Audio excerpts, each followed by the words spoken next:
Well, hey guys, it is Brent Abel here with tennis.com and goldballhunting.com. And Jeff is unable to be with us today for this episode because it's a Saturday and that young man is busy today. He's got a bunch of stuff going on. So I'm going to do a little solo episode. And what I want to talk about today, what we're going to talk about today is mental focus.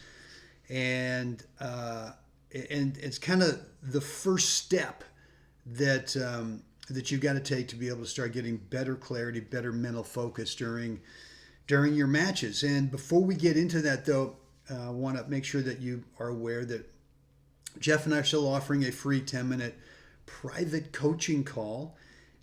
And all we ask is that you bring that one thing in your game. 10 minutes may not sound like very much time, but if you bring that one thing in your game right now that you feel is holding you back from getting the result that you want, whether it's singles or doubles, believe me, 10 minutes is plenty of time for you to describe it and let us kind of put you on the path to help you get that result, that eventual result that you want to get out of your game. The way to get on that free private coaching call, just the three of us, telephone call, go on over to goldballhunting.com, drop in your first name and email address, and you will get access to our online calendar scheduler where you get to cherry pick a date and time that works best for you. So guys, one of the questions that I've always been asked and that I seem to be getting asked a lot lately out of competitive players, right? Either guys or gals who are playing tournaments, league matches, or just practice matches where you're competing your little fanny off out there, right? You're really trying to win this thing. And to me, focus and concentration is all about clarity. And clarity is really how do we eliminate as many thoughts as possible? And that starts with practice, right? So you can go buy a book, you can go buy this or that, and you can read the whole thing and kind of think that here's this big thing of information and where do you start? And the one place you can't start is trying to implement the entire philosophy of that book or that information all at the same time. You got to start with one thing. And for me, that one thing every day is about spacing, right? If we want to talk about stroke technique in terms of trying to get focused, it's about spacing. And Jeff and I talked about this recently, that the number one thing in terms of shot making consistency is all about spacing, right? What's the distance that you want to get yourself away from the path of that incoming ball? Whether it's a forehand, backhand, return a serve, on your serve, right? You got to place a toss in a specific spot that creates spacing so that you can efficiently make stroke mechanics work. But in terms of something outside of stroke technique, in terms of competing, well, look, why can't you go out there and practice one thing, right? And that one thing might be, I'm going to play today every ball right up the middle third of the court. Well, that is total focus. That is total clarity. There's so many other things that you could be thinking about, but the more that you consider all the different potential things that could be strategic, that could be tactical, that could be technical, there's just no way to have clarity. There's no way to have focus. And once that happens, between points, your mind is just scattergun of potential different thoughts. So here's what I want you to do.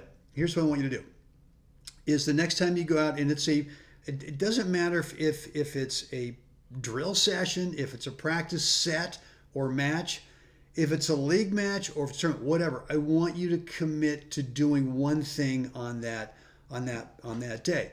And look, let's be honest, every time you play a match, it's not like the end of the world, that if you don't win this thing, that everything in your life is going to blow up, right? That your social status, if you lose, is going to go in the crapper, or that if you win, you're going to be the man, you're going to be the woman.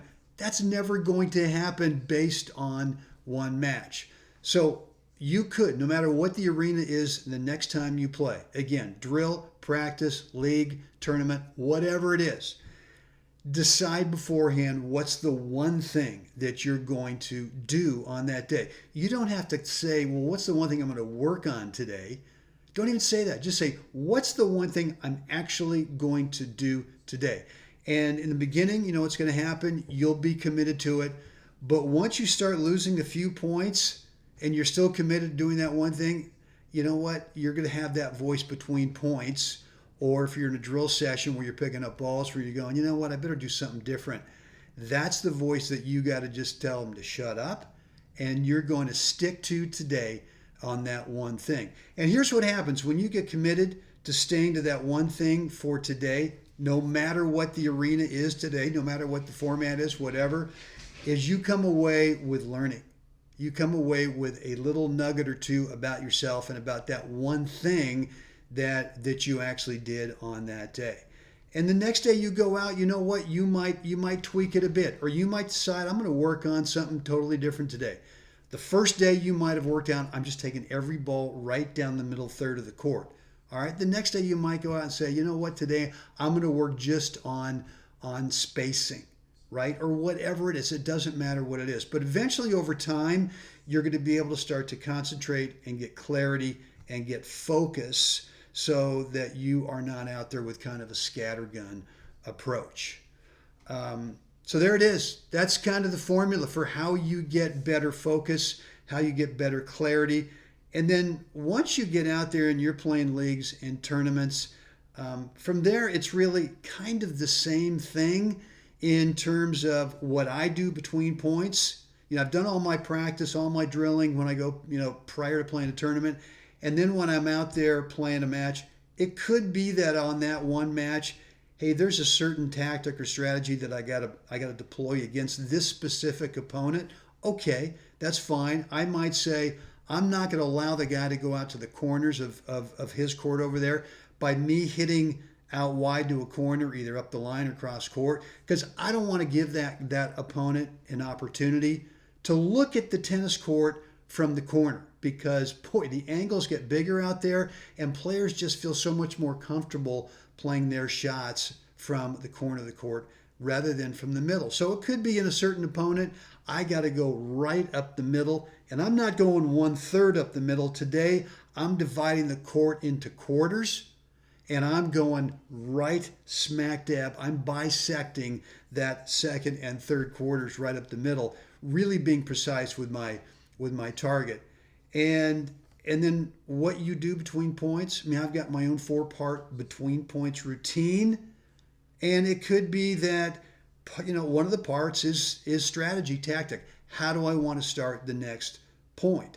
Well, again, that's just focus and clarity right there. If you're not managing that between points time, discipline-wise, where you're doing the same thing over and over again, then you know what? You're going to have that scattergun type of focus, which is no focus at all, right? So, guys, would love to hear from you about focus, concentration, keeping concentration throughout a match, not losing concentration at the end of a set, or you're up a break, or the end of the match, or you got break point, whatever those situations are where you get a little confusion, right, because you start to lose focus. I want to hear about it down below in the comments section. If you're over at YouTube, let me know. I love to read and respond to everything. And if you're listening to today's episode, either through iTunes or another audio format, just shoot me an email over at Gold Ball Hunting, which is letusknow@goldballhunting.com. Or you can also do the same thing at brent@webtennis.com. So, guys, that is it for me today. I'm sure Jeff will be back with us tomorrow for a Gold Ball Hunting episode. In the meantime, guys, would love for you to subscribe to this channel, share it, like it, and like I just said, be sure to leave a comment and let me know what's on your mind. Guys, get out there today. Help someone else have a spectacular day, and let's do this again tomorrow.